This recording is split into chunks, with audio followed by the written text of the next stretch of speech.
Thank you, Deputy Speaker. I'd like to start by acknowledging the previous speaker with the sentiment which he finished with, which is that the bill is focused on there being no standard for an Australian where anybody is above what is right or wrong. And it's a point that we should all reflect upon in this parliament and those who have had the great privilege of serving in parliament, and perhaps something that the former Premier of Victoria should be thinking about at this important moment in the context of his behaviour in Beijing in the past 24 hours. But getting to the bill, this legislation on the surface of it is not one that should necessarily quicken the blood or excite many of the members in this House. It's to do with ACMA regulations in the context of making sure there are appropriate standards in place and extending it beyond carriage providers. And I get that for a lot of people this may not be a very exciting or enthusiastic topic. Of course it's very important. When legislation is drafted, particularly in telecommunications or technology, technology will always outpace regulation and law. And in one sense that's actually a good thing. Because technology is moving at a pace that is faster than government. Government should be slower because it is calm, it is methodical, and when it seeks to impose a standard, it is universal, where technology is by its nature dynamic, it is exciting, and it seeks to move faster because it's reflective of human need. That is why I've always been so excited about technology and excited about the potential, not just of things like the internet, of course, and telecommunications, but also the potential of what artificial intelligence can do as well.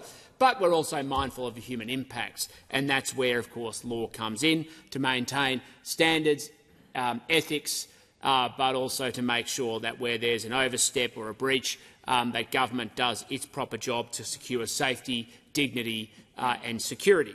And that's a constant balance for all of us. But one of the things also is that we also have to look at how law can be weaponised by government when it chooses to seek to silence or censor people. So I look at this bill and we're going to support it, but I do so, frankly, with caution.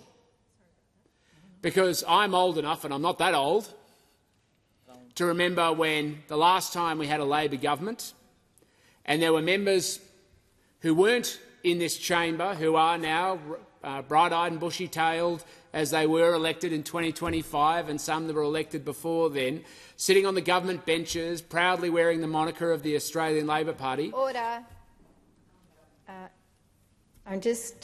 If the member will pause for a moment, and I give the call to the minister. Thank you, Deputy Speaker. I'm seeking clarification, a point of order for clarification. I understand the practice is clear that where a member has already spoken, they are not eligible to then second the second amendment, the second reading amendment.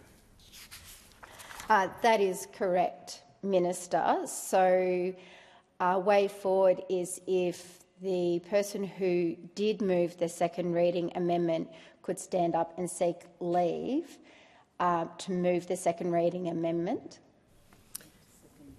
to second the second reading amendment. I seek leave. I seek leave to move the second reading amendment. Is leave granted? Yes, leave is granted.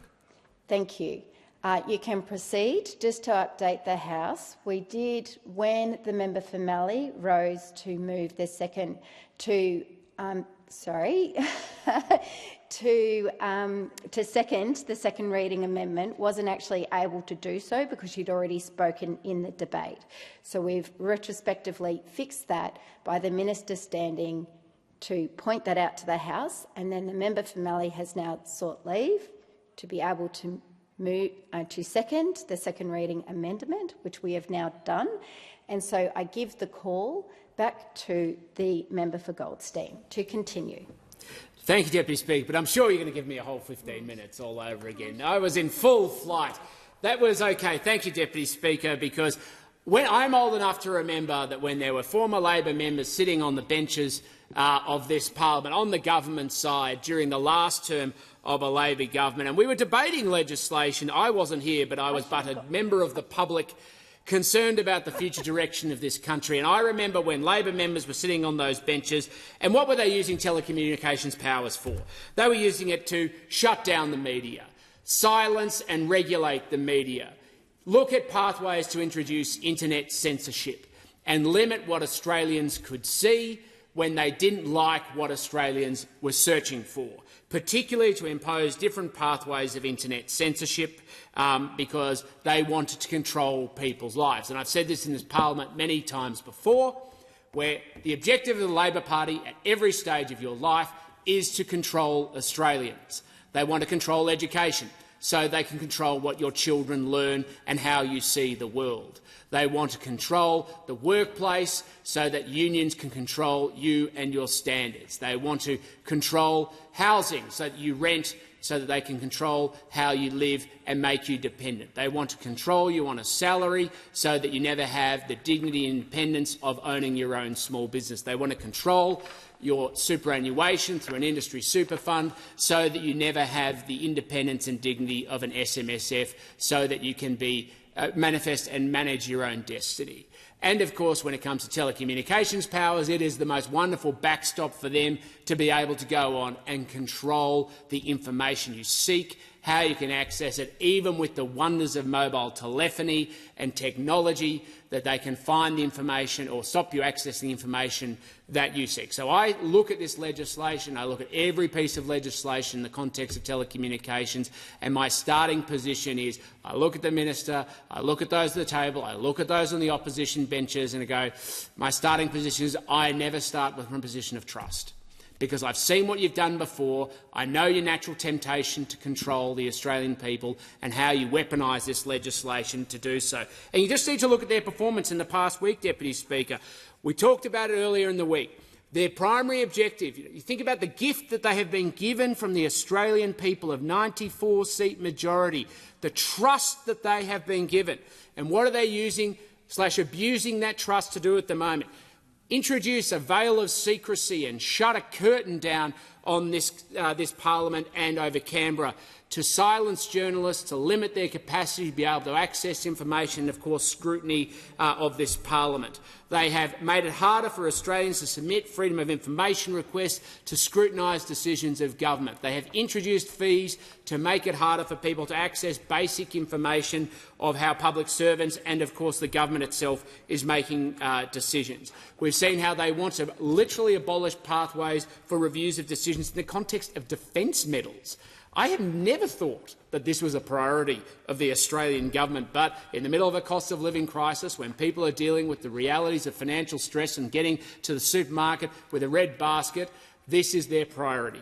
When it comes to the powers and the priorities they have, this is where it is. It is not based on how they empower the Australian people. So when it comes to telecommunications and introducing standards, I always look with a high degree of scrutiny, because their focus has never been on how they empower the Australian people. It has been focused on how they control the Australian people. Now, it doesn't mean there aren't important measures that need to be addressed through telecommunications powers. One of the biggest problems we face in this country right now, and it's a big challenge in the context of Victoria, and you can speak to this, Member for Mallee, is the proliferation of crime. Crime is a massive problem no matter where you go in Victoria, and the failure of the Victorian government to address the problems of crime, whether it's in the streets of Black Rock or Beaumaris or Brighton or Bentley or McKinnon or Ormond, throughout the Goldstein electorate, violent home invasions, people breaking into people's houses, or, of course, scams or cybercrime, which, of course, is going on all across the country. Yeah. But one of the things, and that was why community safety and crime was such an important issue in the Goldstein electorate at the election, including, of course, the proliferation of anti-Semitism, which was both manifest in the physical form as well as on telecommunications platforms. But one of the things we also took to the election was the importance of having mandatory minimum sentences in the context of online sexual violence and crimes. That isn't the priority of this government. Closing FOI pathways for Australians is. Closing defence medal review pathways is. Stopping access for opposition to be able to scrutinise decision-making of government is their priorities. Shame indeed, says the member for Mallee, and she's right, because stopping violent sexual predators on online platforms probably should be a priority for this government, but it is. It's certainly one of our priorities. And that's what we should be addressing through telecommunications platforms, whether it's cybercrime, sexual violence, scams, or, of course, violent home invasions with machetes. These are pretty important issues for this country, but they're not the sort of priorities of the current government. And, of course, the other thing we need to address through telecommunications platforms is access to basic services. Now, of course, this has been something that Labor has never been afraid of spending obscene amounts of public money on for low return. But the problem is they still leave so much of the country behind, because their focus has always been how they use telecommunications as a mechanism for pork barrelling, rather than for improving the basic infrastructure that Australians need with a sense of universal obligation. Members from rural and regional electorates can talk about that at length, and I don't seek to project or represent their communities on those issues, but I know full well that it remains an ongoing problem, particularly to do with mobile telephony services, and the member for Mallee, as I understand it, previously raised issues where people increasingly are using Starlink installations because they can't get access to the services they need through the national broadband network. But we also have, even in urban centres like the Goldstein electorate, massive problems around access to telecommunications services, basic things like mobile telephony. And when you've got the state government basically seeking to weaponise housing approvals and development, I'm getting more and more complaints in places like Hyatt, in Cheltenham or even Brighton, where people are having increasing problems accessing services to telecommunications, including mobile telephony services and even television services. And, of course, when it comes to basic standards and safeguards as part of telecommunications powers, this fits as part of the communications framework that people expect to see from our nation's parliament and our laws. So only the other day I got a complaint about minimum access to services for mobile telephony in Brighton, and someone explicitly saying, can we see more effort from Telstra to be able to access basic 4G and 5G services? The same has also been true increasingly around Hampton East, Cheltenham and in parts of Moorabbin, where because of increasing number of developments of high-rise apartments, increasing disruptions from 5G access to internet connections, where because of more and more people working from home, they're not getting the basic services and standards that they reasonably expect. So they're having an accountability gap about the information they need, and of course they're needing more and more assistance, particularly where there are activity centres. And not just that they're facing it now, but they're concerned that that's falling on deaf ears from this government into the future. So people expect basic standards and basic services. That is not in dispute, Deputy Speaker, in telecommunications powers.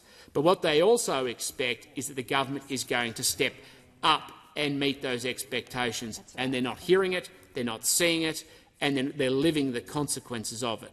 I'll just read out a quote from a constituent only the other day.